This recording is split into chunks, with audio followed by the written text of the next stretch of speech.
மூத்த பத்திரிகையாளர் வெங்கடேஷ் சார் நம்மளோட இணைஞ்சிருக்கார். வணக்கம் சார். வணக்கம் சார்.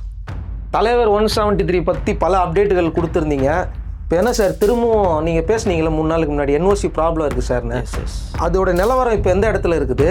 அடுத்ததாக யாருமே எதிர்பாராத ஒரு பெரிய பஞ்சாயத்து, இசையமைப்பாளர் பஞ்சாயத்து. இது யாருமே எதிர்பார்க்கல. ரசிகர்கள் மத்தியில் பயங்கர அதிர்ச்சி. யாரு தான் மியூசிக் இதில் வந்து ஃபிக்ஸ் பண்ணியிருக்காங்க சார்? ஓகே, நம்ம 173 பற்றி நான் கொஞ்சம் அதுக்கு முன்னாடி ஃப்ளாஷ்பேக்கெட்டில் போயிட்டு இது சம்மந்தமாக பேசுகிறேன். நான் இப்போது ரஜினி ரசிகர்களுக்கு மிகப்பெரிய ஒரு ட்ரீட் காத்துட்ருக்கேன். வரக்கூடிய 12ஆம் தேதி ரஜினி சாருடைய பர்த்டே.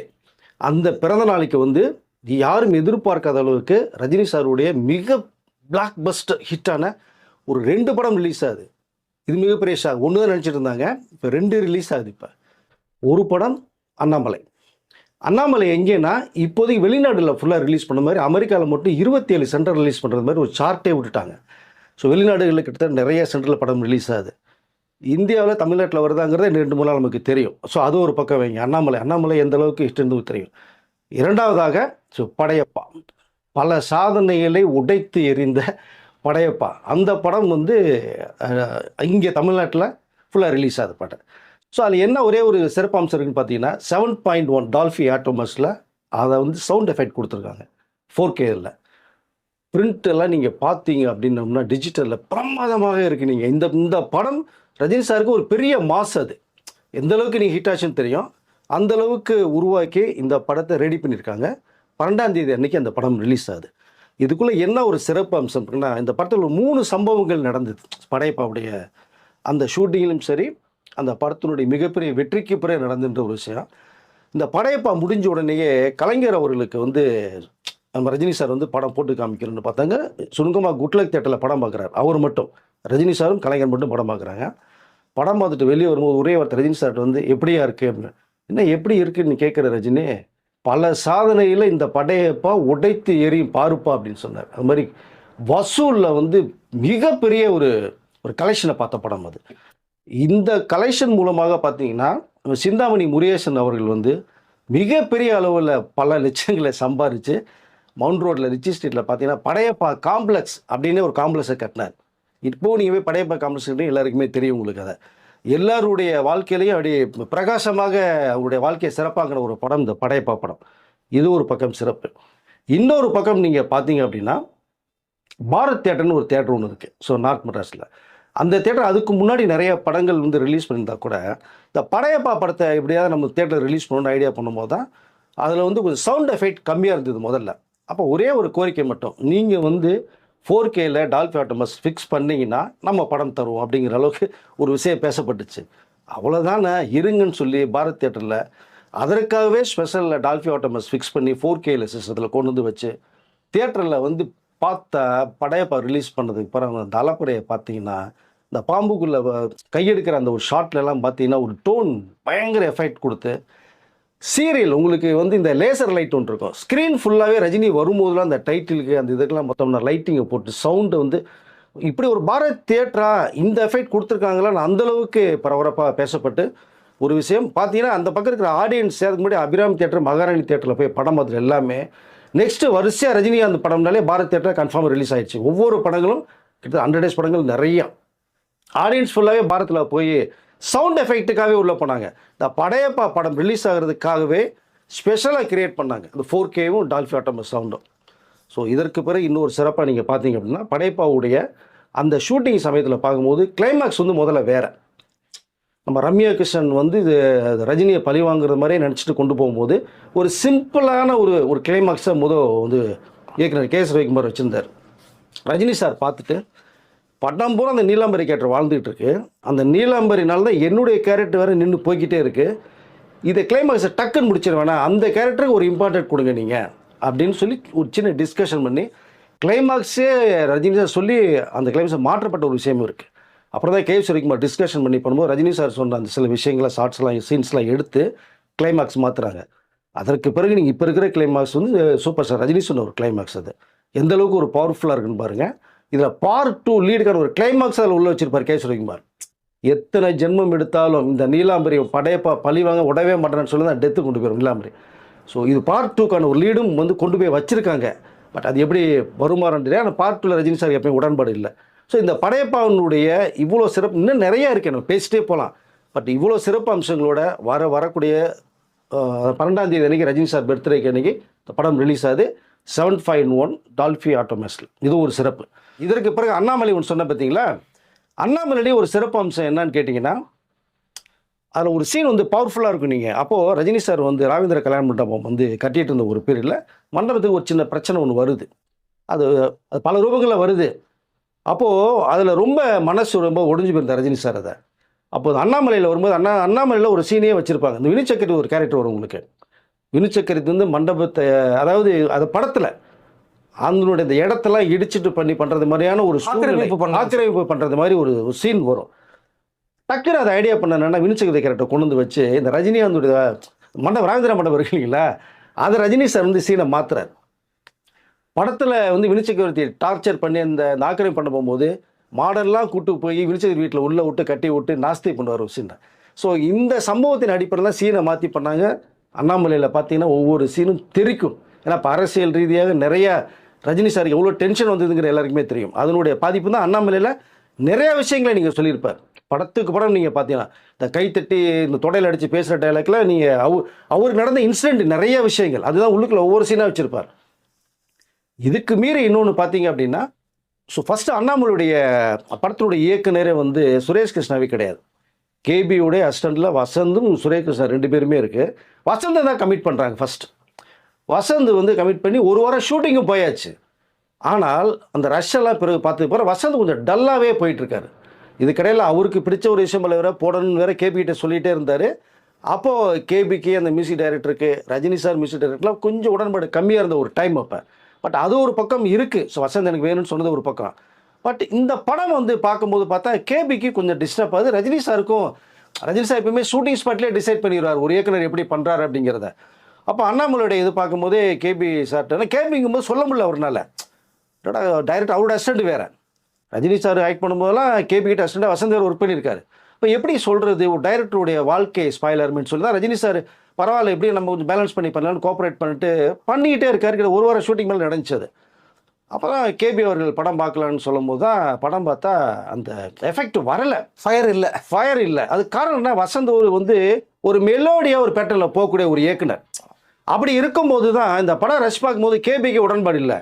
இப்போ ரஜினி சார்ட்டே சொல்லி என்ன ரஜினி கொஞ்சம் படம் வந்து உனக்கு ஏற்ற படம் மாதிரி கொஞ்சம் வரலையேங்கும் போது தான் அவர் என்ன சொல்கிறனே தெரில ரஜினி சார். ஏன்னா கேபியோட அசிஸ்டண்ட்டு வசந்த் அவருக்கு நெருங்கிய நட்பருக்கு ஒரு டைரக்டரோட வாழ்க்கை போயிடும் அப்படிங்கிறதுனால அவர் எதுவுமே சொல்ல. கேபி சார் இல்லை சார் நீங்கள் என்னன்றதை பார்த்துங்க சார்னு சொல்லிட்டார் ஒரே வார்த்தையில். அப்போ தான் கேபி டிசைட் பண்ணும்போது தான் வசந்தை கூப்பிட்டு, வசந்த் இதுக்கு மேலே ரஜினினா ஒரு ஃபயரு, என்னாலே ரஜினியை வச்சு படம் பண்ண முடியாதனால தான் நான் வந்து ரஜினிகிட்ட வந்து எஸ்பிஎம்கிட்ட கையில் கொடுத்துட்டேன். ஒரு லிமிட்டுக்கு மேலே நான் ரஜினி வச்சு பண்ண முடியல என்னால். நான் ஒன்று நம்பி கொடுத்தா நீ ரஜினி சார்கிட்ட இருக்கிற அந்த ஃபயரே வரலையே அப்படின்னு கேட்கும்போது தான் வசந்த் சார் வந்து அப்போ தான் ஓப்பன் உடைக்கிறார். இல்லை சார் ரஜினி சாருக்குள்ள மாஸ் வந்து என்னால் அந்த சீனை கொண்டு போக முடியல அவரை வச்சுக்கிட்டு, அதனால் தயவுசெய்து நான் வேலைக்கிறேன், இது வேறு யாராச்சும் நீங்கள் பண்ணிக்கோங்க சார்னு வசந்த் கேபிகிட்ட சொன்னது பிறகு வந்து தான் கேபி ஒரு முடிவு எடுத்து தான் அடுத்து அவரோட இன்னொரு அசிஸ்டண்ட்டு இந்த சுரேஷ் கிருஷ்ணா உள்ளே வர்றார். பட் சுரேஷ் கிருஷ்ணா வந்ததுக்கப்புறம் அது எந்த அளவுக்கு அந்த படத்தை தெறிக்கி விட்டாருங்கிறது உங்களுக்கு எல்லாருக்குமே தெரியும். ஸோ அண்ணாமலையில் இன்ன வரைக்கும் ரஜினி சாருடைய ஒரு 10 படங்கள் சூப்பர் டூப்பர்ட்டு பேசப்படக்கூடிய படம்னா அது அண்ணாமலை ஒன்று. அந்த அண்ணாமலை கொடுக்க போய் தான் அடுத்து நீங்கள் வீரான்னு காமெடி படம் ஒன்று கிடைச்சது பாஷா. இன்ன வரைக்குமே உலகில் மிரட்டி இருக்கிற ஒரு படம் வந்து பாஷாவை ரீமேக் பண்ணி எத்தனை படங்கள் இன்றைக்கி டாப் ஹீரோக்கள் எல்லாமே பண்ணிட்டாங்க. பட் அதனுடைய சாதனையை வந்து தொடவும் முடியல, முறியடிக்க முடியல. ரஜினி சார் சொல்லிட்டார் அது என்னாலேயே முடியாது, பாஷான்னு சொல்லிட்டார். ஸோ 2 எடுக்கணும்னு எவ்வளோ ட்ரை பண்ணாங்க. அதனால் ஸோ இந்த ஒரு பாஷாக்கும் அந்த அண்ணாமலைக்கும் ஒரு சிறப்பு அம்சம் இருக்குது. இந்த 2 படமே பர்த்டே அன்னைக்கு ஸோ ரசிகர்களுக்கு மிகப்பெரிய விருந்தாக படையப்பவும் அண்ணாமலை வருது சார். சார் இப்போ தலைவர் 173யோட என்ஓசி பற்றி நீங்கள் 3 days பிஃபோராக சொல்லியிருந்தீங்க. இப்போ அந்த என்ஓசி கிளியர் ஆயிடுச்சா? இப்போ அது எந்த இடத்துல இருக்குது? எதனால் இந்த படம் வந்து ஒன்று அனௌன்ஸ்மெண்ட் வராமல் இருக்கிறதுக்கு இந்த பிரச்சனை என்ன காரணம்? இல்லை அது ஒரு சின்ன சிக்கல் இருந்துட்டு தான் இருக்குது சார். 173 படத்தில் வந்து ராம்குமார் பாலகிருஷ்ணன் உள்ளே வந்து இது எல்லாமே ஓகே தான். இந்த சின்ன சிக்கல் வந்து தீர்ந்துடும், ஒன்றும் பிரச்சனை இல்லை. பட் அதுக்குள்ளே என்ன அப்படின்னம்னா அந்த ப்ரொடக்ஷன் கம்பெனி வந்து சிம்பு ஹீரோ வச்சு ராம்குமார் பாலகிருஷ்ணன் பார்க்கிங் டைரக்டர் வச்சு தான் ப்ராஜெக்ட் எல்லாமே ஸ்டார்ட் பண்ணி ஷூட்டிங் போகிற சமயத்தில் தான் அந்த ப்ரொடக்ஷன் ஹவுஸுக்கு ஒரு சின்ன ப்ராப்ளம் வந்தது. பட் அதன் மூலம் என்ன சொன்னாங்க அப்படின்னோம்னா கொஞ்சம் வெயிட் பண்ணுங்கள், நான் கொஞ்சம் டைம் எடுத்துகிட்டு வரேன் அப்படின்னு சொல்லும் போது தான் டைம் எடுத்துகிட்டு இருக்காங்க. இப்போ சிம்முடைய டேட் எல்லாமே இருக்குது. அவங்க கம்பெனி வந்து சிம்புக்கு பேமெண்ட் அட்வான்ஸ் கொடுத்துட்டாங்க, டைரக்டருக்கு எல்லாம் கொடுத்தாச்சு, எவ்ரிதிங் ஓகே. ஷூட்டிங் போகலாங்கிற சமயத்தில் தான் ஒரு சின்ன ப்ராப்ளம். ஓகே, இப்போ அதனால் என்ன பண்ணாங்கன்னா கொஞ்சம் டைம் எடுக்கிறதுனால சிம்பு என்ன பண்ணுறாரு, அடுத்த படத்துக்கு போகலாம், அந்த டேட் வேஸ்ட் பண்ண வேணாம்னு சொல்லி தான் ராம்குமார் கூட நீங்கள் வேறு ஏதாவது கம்பெனி இருந்தால் நீங்கள் பார்த்துட்டு வாங்க சார், இந்த படம் நம்ம பண்ணிக்குவோம் அப்படின்னு சிம்பு சொல்லும் போது ராம்குமார் வேறு ஒரு பக்கம் ட்ரை பண்ணி போகிறாரு, வேறு சில கம்பெனி பேசிகிட்டு இருக்காரு, அது ஒரு சைடு. இப்போ என்னென்னா இந்த 173 படம் வந்து ரஜினி சார் படத்தை வந்து டைரக்டர்லாம் ஃபிக்ஸ் பண்ணி கதை சொல்லி மார்ச்லேருந்து ஷூட்டிங் ஸ்டார்ட் பண்ண போகிறாங்க. இது ஒரு வந்து அவசர கால தயாரிப்பு. பட் அதனால் என்னென்னா கமலஹாசனுக்காக நட்புக்காக பண்ணுற ரஜினி சார் பண்ணுற ஒரு படம் இது. அப்போது நிறையா டைரக்டர் கதை கேட்கும்போது தான் ராம்குமார்கிட்ட ஒரு சிறப்பாக ஒரு கதை ஒன்று வச்சுருக்காரும் போது தான் கம்பெனியை என்ன சொல்லுது அப்படின்னா, ராம்குமாரை கூப்பிட்டு, ராம்குமார் உன்ட்ட தான் ஒரு கதை இருக்கே, ரஜினி சார் கேட்ட ஒரு கதை ஒன்று இருக்கு இல்லையா, இப்போ நம்ம இதெல்லாம் இருக்கட்டும், நீ அந்த கதையை போய் நீ ரஜினிகிட்ட சொல்லு, கண்டிப்பாக ஓகே சொல்கிறது வாய்ப்பு இருக்குங்கிற ஒரு ஐடியாவை சொல்கிறாங்க. அந்த முன்னாள் கம்பெனி சிம்பு இவரை வச்சு கமிட் பண்ண கம்பெனி. அப்போ தான் ஒரு ஐடியா கொடுக்கும்போது தான் ராம்குமாருக்கு டக்குன்னு ஒரு யோசனை வந்து தான் கான்டாக்ட் பண்ணலாங்கும் போது இங்கே வந்து ஏற்கனவே டைரக்டர் போயிட்டாரு, பல டைரக்டர் கதை சொல்லிட்டு இருக்காங்க, எந்த கதையிலையுமே அவ்வளோ சரியாக உடன்பாடு இல்லை. ரெண்டாவது பவுண்டட் ரெடியாக இருக்குங்கிறது ரஜினி சாருடைய தாட்ஸ். அது இருந்தால் தான் நீங்கள் மார்ச் போக முடியும். அப்போ யாருங்கும் போது இங்கே பார்க்கிங் டைரக்டர் ராம்குமார் பாலகிருஷ்ணன் உள்ளே வர்றாரு. இப்போ கதை சொன்னோன்னே சௌந்தர்யாட்ட ஃபஸ்ட்டு சொன்னோன்னா ரொம்ப பிடிச்சி போய் தான் உடனே ரஜினி சார்கிட்ட சொல்கிறாங்க, ரஜினி சாருக்கு ரொம்ப பிடிக்குது, கமல்கிட்ட போகிறாங்க. கமல் ஓகே உங்களுக்கு ஓகே எனக்கு ஓகே போது கேட்டு கமல் ரஜினி சார் சொன்னது, கமலும் கேட்டதுக்கு பிறகு பிரமாதம் ஒரு கதைன்னு சொல்லி இது வந்து ஓரளவு கமிட் பண்ணிட்டாங்க. ராஜ்கமல் ஃபிலிம்ஸ் வந்து கமலஹாசன் ராம்குமார் கமிட் பண்ணுறாங்க, ஷூட்டிங் ஆரம்பிக்கலாம் அப்படின்ற அந்த ப்ரீ ப்ரொடக்ஷன் வேலையில் அனௌன்ஸ்மெண்ட் கொடுக்கலாம்னு நினைக்கும் போது தான் இந்த கம்பெனி ராம்குமார்கிட்ட சொல்லி அனுப்பிச்சாங்க இல்லையா கதை சொல்லுன்னு சொல்லி. இப்போ அந்த கம்பெனி எதிர்பார்க்குறாங்கன்னா, ஸோ ரஜினி சாருடைய ஓகே சொல்லிட்டார், கண்டிப்பாக ஓகே சொல்லுவான்னு தெரியும், கதை அந்த மாதிரி அவருக்கு தெரியும், பிரமாதமான கதை, ரஜினிக்கு 100% ஓகேன்னு சொன்னால் நாம் தயாரிச்சிடலாங்கிற அந்த ஒரு ட்ரீம். ஏன்னா ரஜினி சாரை தயாரிக்கிறதுக்கு ஏகப்பட்ட பேர் போட்டி, அதில் அவங்க ஒருத்தங்க ஒன்றும் தவறே கிடையாது. அப்போ அப்படியே ஒரு தாட்ஸ் நினச்சிட்டு இருக்கும்போது, ஆனால் இங்கே கமலஹாசன், ஏன்னா ரஜினியும் கமலும் சேர்ந்து பண்ண படம் வந்து 174 படம், அது வேறுங்கிறது எல்லாருக்குமே தெரியும். இது ரஜினி சார் மைண்டில் மட்டும்தான் ஓடிட்டுருக்கு, கமலுக்காக பண்ண போகிறது, கமலுக்கே சர்ப்ரைஸ் கொடுத்தாரு, அதை அவரே ஷாக் ஆனார். அப்படி இருக்கும்போது மற்ற எல்லா கம்பெனியுமே வந்து ரஜினி சார் நமக்கு ஆப்பர்ச்சுனிட்டி கிடைக்கும்னு நினச்ச இடத்துல தான் ஏற்கனவே டைரக்டருக்கு 2-3 கம்பெனி மோதி போதான் இல்லைன்னு ஒன்றா முடிஞ்சு போகுது. இப்போ இந்த கம்பெனி ராம்குமார் அனுப்பும்போது நம்ம எப்படியா ரஜினி சார் இப்போ ராம்குமார் ஓகே சொல்லிடுவாங்க, பண்ணிவிட்டால் நம்ம தயாரிக்கலாம் அப்படிங்கிற ஒரு ஐடியாவில் போகிறாங்க. ஆனால் இங்கே ரஜினி சார் வந்து கமலுக்கும் போது கமல் வந்து தான் ப்ரொடியூசர்னு அங்கே வந்து டிக்ளேர் பண்ணும்போது தான் கம்பெனி கொஞ்சம் ஆஃப் ஆகிறாங்க. ஆஹா, இது வந்து கமல் திரும்பி ப்ரொடியூசரை உள்ளே வராரா, அப்போ என்ன பண்ணுறதுங்கும் போது அவங்களுக்கு ஒரு ஐடியா வருது, ரஜினி சார் படம் நம்ம பண்ண முடியாது அப்படிங்கிற ஒரு மைண்ட் செட் ஆகும்போது தான் இங்கே தான் இந்த சிக்கல் உருவாகுது. இப்போ கொடுத்த அட்வான்ஸ் இருக்குது, ஒரு ஒப்பந்தம் இருக்குது, அதை மீறி நீங்கள் படம் மூலியமாக அடுத்த படத்துக்கு போக முடியாது. இப்போ அவங்க என்ஓசி தரணும். நீங்கள் சொன்னீங்க இல்லையா இப்போ என்ஓசி எப்படி தரதுன்னு சொல்லி, அந்த என்ஓசி இப்போ கிடைக்கணும், ராம்குமார் கிடைக்கணும், சிம்புக்கு ஒரு பக்கம் வரணும். ஏன்னா அதில் சிம்புவும் அட்டாச்மெண்ட்டு, சிம்பு பேமெண்ட் வாங்கிட்டார். இப்போ சிம்பு வந்து அந்த பேமெண்ட்டை கம்பெனிக்கு ரிட்டர்ன் கொடுக்கணும், ராம்குமாரும் வந்து கொடுக்கணும். ஒரு பக்கம் 2 பக்கமே இருக்குது. இப்போ ராம்குமாரை கூட கொஞ்சம் லூஸ் பண்ணாங்கன்னா அடுத்த படம் பண்ணலாம் சார் உங்களுக்கு சொன்னால் கூட லூஸ் பண்ணுவாங்க. ஆனால் சிம்புவுக்கு ஒன்று ராம்குமாருடைய அந்த காம்போவில் படம் பண்ணி கொடுத்தா தான் நீங்கள் வெளில போக முடியும். பட் இப்போ டைம் இல்லை, அது எப்போ அவங்க தயாரிப்பாங்கன்னே தெரியாது. அப்படி ஒரு சிக்கல் இருக்கிறனால தான் இப்போ சிம்பு கையில் வந்து மாட்டிக்கிச்சு. இப்போ அவர் என்ன சொல்ல போகிறார், ஏன்னா ஐசிடி கணேஷ் மேட்டர்லேயும் சிம்பு லாக் ஆகிருக்காரு. இப்போ அதுதான் வெற்றிமாறன் கம்பெனி கொஞ்சம் பிளாக் ஆகிருக்கு, அது வேறு விட்டுருவோம் அதை. இப்போ இவர் வந்து வாங்கின அந்த அட்வான்ஸ் பேமெண்ட்டை சிம்பு ரிட்டர்ன் கொடுத்து என்ஓசி வாங்கணும். என்ஓசி கொடுக்கறதுக்கு கம்பெனி ஓகே ரஜினி சார் பண்ணணும்னா ஓகே கொடுக்குறது அவங்க ரெடியாக இருக்காங்க. ஆனால் இதுக்குள்ளே வந்து இந்த சிம்பு வந்து கொஞ்சம் ஃப்ரீ பண்ணி ஒரு ஐடியா பண்ணி பிளான் பண்ணார்னா இது அனௌன்ஸ்மெண்ட் வர்றதுக்கு ஒரு வாய்ப்பு இருக்குது. அதில் தான் ஒரு சின்ன சிக்கல் உருவாகி இருக்குது. இப்போ சிக்கல் தீர்ந்துடும், ஒன்றும் பிரச்சனை கிடையாது. ரஜினி கமலுக்கும் போது எல்லா பேரும் விட்டு கொடுத்துருவாங்க. பட் ராம்குமாருக்கு இந்த சிக்கல் ஒன்று எதிர்பார்க்கல. இவர் உடனே கதை சொல்லி ஓகேன்னு ஒன்று அடுத்து இவன்ட்டு அனௌன்ஸ்மெண்ட் கொடுக்கலாம் போது தான், அதனால தான் கொஞ்சம் லேட்டாகிறதுக்கு காரணமே தவிர. பட் அது கன்ஃபார்ம், ராம்குமார் பாலகிருஷ்ணன் பண்ணுறது கன்ஃபார்ம், ரஜினி ஹீரோ, கமல் தயாரிப்புங்கிறது எல்லாம் ஓகே. மார்ச் ஷூட்டிங் ஸ்டார்ட் ஆகுது, அதில் மாற்று கருத்து இல்லை. அதுக்காண்டி பேச்சுவார்த்தைகள் போய்கிட்டு இருக்கு, கூடி சீக்கிரம் முடிஞ்சுன்னா. ஆனால் இப்போ சிம்பு இங்கே இல்லை, சிம்பு மலேசியாவில் இருக்கார்.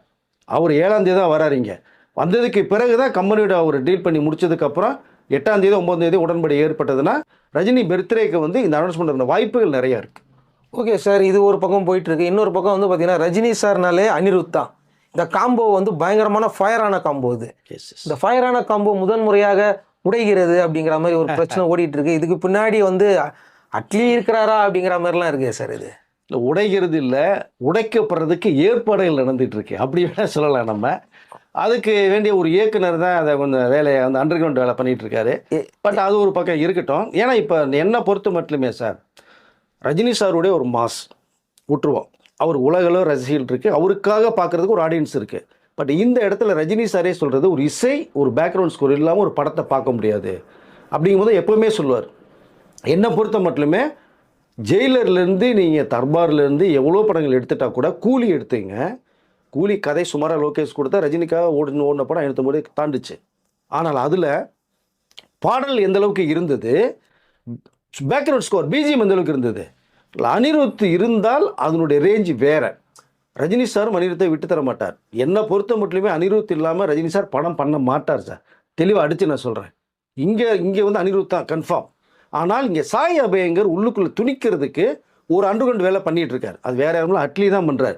ஆனால் அட்லிக்கும் வந்து அணிக்கும் வந்து ஒரு சின்ன அண்டர்ஸ்டாண்டிங் உருவாச்சு. ஏன்னா அணி நிறைய படங்கள் கமிட் பண்ணிகிட்டு இருக்கும்போது கொஞ்சம் அவர் எப்போயும் நைட் மட்டும் தான் ஒர்க் பண்ணுவார், டேயில் ஒர்க் பண்ண மாட்டார். அன்றைக்கி இன்னொரு டேலண்ட் இருக்குது, வெறும் இசை மட்டும் பண்ணிட்டு போக மாட்டார், பாடல் வரிகளில் கரெக்ஷன் பண்ணுவார், ரெண்டாவது பாடுவார்.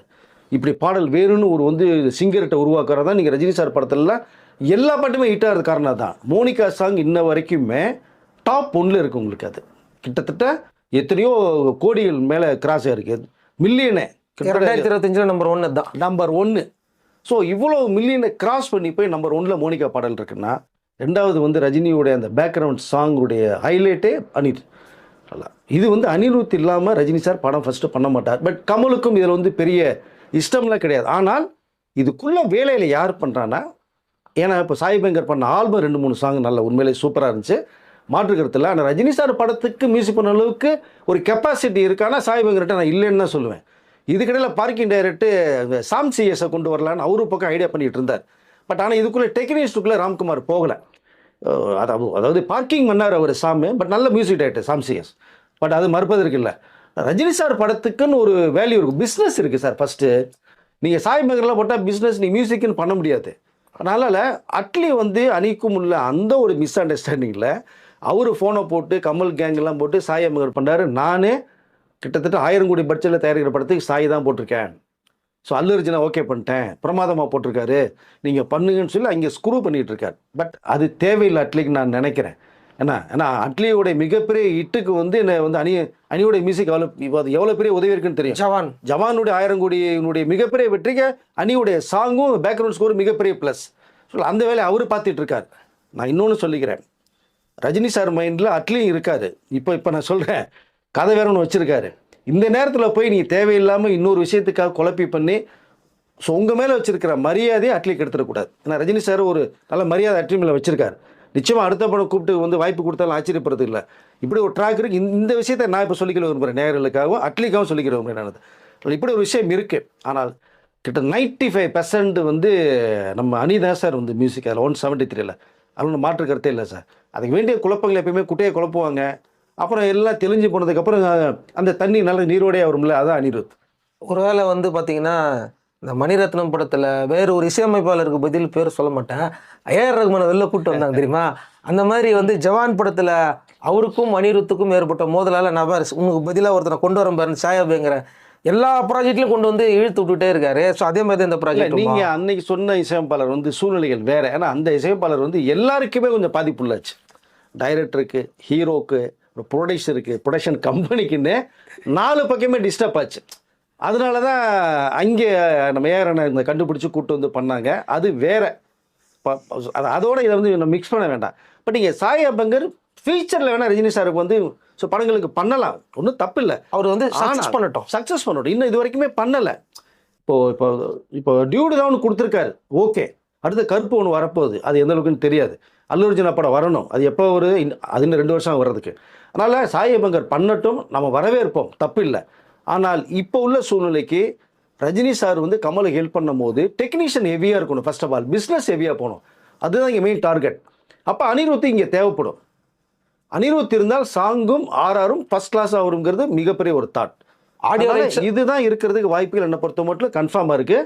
எந்த மியூசிக் டைரக்டர் வேணும்னு சொல்லிட்டு நம்ம நேயர்களே நம்ம கமெண்ட்ஸில் கூட வந்து சொல்லட்டும்.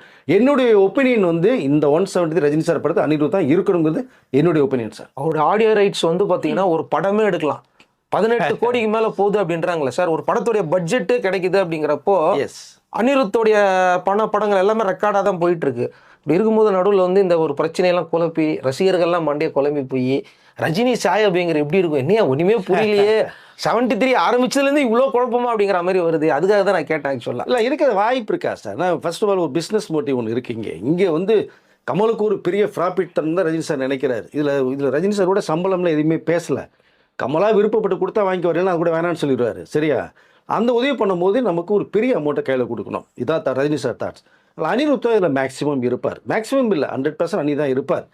சாய் பகவர்களுக்கு அந்த இயக்குநர்கள் கொஞ்சம் ஆசை. தயவுசெய்து அட்லீக்கு நான் சொல்லிக்க விரும்புகிறேன், ரஜினி சார் மனசில் நீங்கள் இருக்கீங்க, இதன் மூலமாக தூக்கி வெளில வச்சிட போகிறாரு, பார்த்துக்கங்க. நான் அவ்வளோதான் சொல்லுவேன். ஆனால் இந்த 173 வந்து Rajini, Anirudh and Kamal combo, Ramkumar Balakrishnan confirm sir. சிக்கல் தீர்ந்துடும். உங்களுக்கு அனைவரும் பர்த்டே அன்றைக்கி அனௌன்ஸ் பண்ணதால் ஆச்சரியப்படுறதுக்கு. ஓகே சார், இதெல்லாம் ஓகே. தலைவர் 174ஓட அப்டேட் வந்து யாருமே தர மாட்டேன்றாங்க. அடுத்த வீடியோவில் வந்து நீங்கள் தலைவர் 174 படத்தோடைய நிறைய அப்டேட் வேணும். கண்டிப்பாக நேரலுக்காக சொல்லுவோம் சார். அப்பப்போ சொல்லிட்டு தான் இருக்கேன். பட் அடுத்த வீடியோவில் கண்டிப்பாக இன்னும் தகவல் சேகரிச்சுட்டு வந்து 174 பற்றி டீட்டெயில் நான் பேசுகிறேன் சார். ஏன்னா அது ரஜினி கமலுடைய மிகப்பெரிய ப்ராஜெக்ட் ஒன்று இருக்குது. ஸோ அது ஒன்று. இன்னொரு கிளைமேக்ஸாக ஒரு விஷயம் ஒன்று கேட்கணும்னு நினைக்கிறேன். 173ல் ஒரே ஒரு சீனுக்கு மட்டும் கமல் சார் வந்து அப்படியே சர்க்காஸ்டிக்காக வந்து போகிற மாதிரி ஒரு சீன் வைங்க அப்படிங்கிற மாதிரி, பிஸ்னஸ்க்கு கொஞ்சம் ஹெல்ப்ஃபுல்லாக இருக்கும் அப்படின்லாம் சொல்கிறாங்க. அது கொஞ்சம் வரவேற்பு கொடுக்குன்றாங்க. இது எந்த அளவுக்கு பாசிபிலிட்டி, எத்தனை சதவீதம் பாசிபிலிட்டி? இல்லை சொல்ல முடியாது. கதையில் அந்த சீன் தேவைப்பட்டால். ஏன்னா 2 பேருமே முன்ன பார்த்தீங்கன்னா கமல் படத்தில் ஒரு சீனில் ரஜினி சார் பண்ணியிருக்காரு, ரஜினி சார் படத்தில் கமல் ஒரு சீனும் பண்ணியிருக்காரு. நிறைய படங்கள் இருக்குது. இந்த கதைக்கு அந்த ஒரு சீன் கண்டிப்பாக தேவைப்பட்டு அங்கே கமலுக்கு இம்பார்ட்டன்ட் இருந்தால் ரஜினி சார் சொல்லுவார், இந்த சீன் கமலை பண்ணுன்னு அவரே சொல்லுவார். இல்லைன்னா கண்டிப்பாக ஒரு சீன் கமலை கொண்டு வரதுக்கு அந்த சீன் அசிங்கப்படுத்துன்னு ரஜினி சார் ஃபஸ்ட்டாக விரும்ப மாட்டார், கமல் விருப்பப்பட்டால் கூட. அதில் கதை பிரகாரம் அந்த காட்சி தேவைப்பட்டால் கண்டிப்பாக கமலுக்கான வாய்ப்புகள் நிறைய இருக்கும்னு நினைக்கிறேன் சார் நான். ஓகே சார், ஏன்னா இந்த நியூஸும் வந்து போயிட்டுருக்கு, அதனால தான் நான் உங்ககிட்ட கன்ஃபார்ம் பண்ணிக்கிறேன். ஸோ 173 சீக்கிரமாக அனௌன்ஸ் பண்ணுவீங்க. அப்போ தான் வந்து பார்த்தீங்கன்னா இவ்வளோ பிரச்சனைக்கு ஒரு முற்றுப்புள்ளி வரட்டும்னா பர்த்டே அன்றைக்கி கண்டிப்பாக வந்துடும் சார். ஏன்னா இப்போ சிம்பு வேறு இங்கே இல்லை, அவர் மலேசியாவில் இருக்கார், 7th தான் இங்கே வர்றாரு. அதில் வந்ததுக்கு பிறகு 8, 9, 10க்குள்ளே ஒரு டிசைட் ஆகிடும். அவர் ஓகே சொல்லி கமெண்டில் உட்காந்து பேசினார்னா எவ்ரிதிங் ஓகே தான், பிரச்சனை இல்லை. ஆனால் ரஜினி சாரை வச்சு படம் பண்ணணுன்னு நிறைய பேருக்கு ஆசை. அதனால் அவங்களுக்கும் ஆசை, தப்பு கிடையாது. அடுத்த படம் பண்ணிட்டு போட்டுமே, தப்பு இல்லை. இது வந்து கமலுக்காக நட்புக்காக ரஜினி சார் பண்ணுற படம். அதனால் இந்த இடையூறுகள் எப்போயும் ஒரு படத்துக்கு எல்லாத்துக்குமே வரும் சார். இப்போ சின்ன சின்ன சிக்கல்கள் வந்திருக்கு. இது எல்லாமே 10ஆம் தேதிக்குள்ளே தீர்ந்துடும். இந்த படையப்பம் அண்ணாமலை 12ஆம் தேதி ரிலீஸ் அதில் பர்த்டேக்கு. அதில் இந்த படத்தோட அனௌன்ஸ்மெண்ட்டாக வருது. ஜெயிலர் 2 உடைய ஒரு கிளிம்ஸ் வேறு வருது. ஏகப்பட்ட ட்ரீட் 12ஆம் தேதி ரசிகர்களுக்கு காத்துக்கிட்டு இருக்கு. வெயிட் பண்ணுங்க. ஸோ இந்த ரஜினி சாருடைய பர்த்டே அப்படிங்கிறது வந்து ட்ரிபிள் ட்ரீட், டபுள் ட்ரீட்டா? எஸ், 4 ட்ரீட்டுக்குன்னே வச்சுக்கலாம். படையப்பா, அண்ணாமலை, ஜெயிலர் 2 உடைய ஒரு கிளிம்ஸு, புது படத்தோட அனௌன்ஸ்மெண்ட், 4 விஷயம் வந்து ட்ரீட் இருக்குது, கண்டிப்பாக இருக்குது. வெயிட் பண்ணுங்க, சர்ப்ரைஸாக இருக்கும். இது வரைக்கும் ரஜினி சாருடைய பர்த்டேல நடக்காத சில மேஜிக்கா? எஸ், கண்டிப்பாக. மேஜிக்னு சொல்ல முடியாது, ஒரு அபூர்வம், அதிசயம்னே சொல்லலாம். நம்ம இதை 7 அதிசயத்தில் ஒரு 8வது அதிசயமாக கூட நம்ம சொல்லிக்கலாம். ரஜினி இந்த ரசிகர் நேயர்களுக்காக கண்டிப்பாக ஒரு சர்ப்ரைஸ் இருக்குது. ஸோ 12th அன்னைக்கு இருக்குது, வெயிட் பண்ணுங்கள். 174 கேட்டிங்களா, அதுலேயும் மிகப்பெரிய ஒரு சர்ப்ரைஸ் இருக்குது. சில தகவல் நம்ம தெரிஞ்சதுக்கு பிறகு நம்ம நேயர்களுக்கு பேசலாம். நன்றி சார். நன்றி சார்.